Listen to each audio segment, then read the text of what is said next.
Peraturan Daerah Nomor 15 Tahun 2015 tentang pengembangan kota layak anak dilakukan revisi. Pembahasannya pun terus dilakukan anggota Pansus dengan instansi terkait di pemerintah Kota Banjarmasin.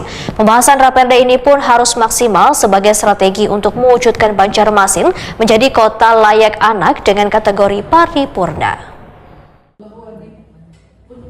Peraturan Daerah Nomor 15 Tahun 2015 tentang pengembangan kota layak anak dilakukan revisi. Pembahasannya pun terus dilakukan anggota Pansus dengan instansi terkait di pemerintah Kota Banjarmasin.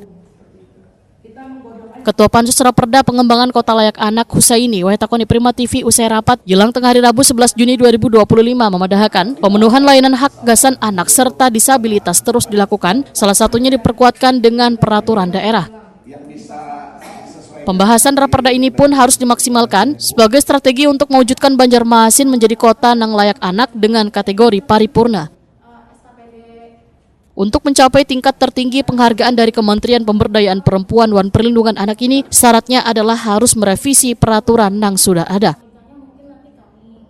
Politisi Partai Gerindra ini pun menyatakan sebagian dari peraturan yang sudah ada harus disesuaikan, lawan aturannya yang disesuaikan dengan wayak kini. Salah satunya memenuhi layanan gasan anak disabilitas di lingkungan publik.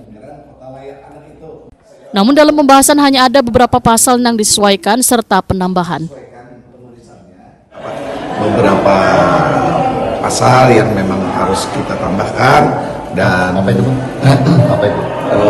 Ada juga yang belum diputuskan, seperti contohnya tadi ada wajib belajar 12 tahun, sekarang sudah dicanangkan 13 tahun, kita akan cari lagi cantolannya seperti apa. Terus ada kata perlindungan dengan pelindungan, jadi semuanya masih di ini menjadi catatan kita. Pertemuan berikutnya akan kita putuskan apa itu. Lalu masing-masing klaster, masing-masing SKPD akan mencermati untuk memasukkan dan menyesuaikan kata sesuai dengan aturan di klaster masing-masing. Tadi seperti perpustakaan yang mesti menyediakan infrastruktur untuk anak, itu belum termasuk, mereka menyiapkan kata yang pas untuk bisa dimasukkan sebagai penempatan. Husaini menambahkan dalam Raperda ini terdapat pula salah satu pasal terkait dengan anak berkebutuhan khusus, sedangkan anak disabilitas harus tersedia infrastruktur di setiap SKPD di lingkungan pemerintah kota. Ya, misalnya di perpustakaan harus ada, di kecamatan harus ada, di fasilitas kesehatan harus ada, di pendidikan harus ada tentang.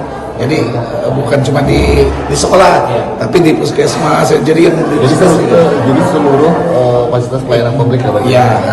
Jadi pemenuhan anak itu misalnya waktu mau diakomodir itu kan dibayar gitu, misalnya diakomodir itu kan dibayar gitu. Perdanya akan kita dorong ke arah situ, lalu pemerintah daerah diminta untuk bisa secara bertahap untuk memenuhi itu. Husaini menyatakan untuk tindak lanjut dari peraturan daerah tersebut nantinya akan diatur dalam peraturan wali kota.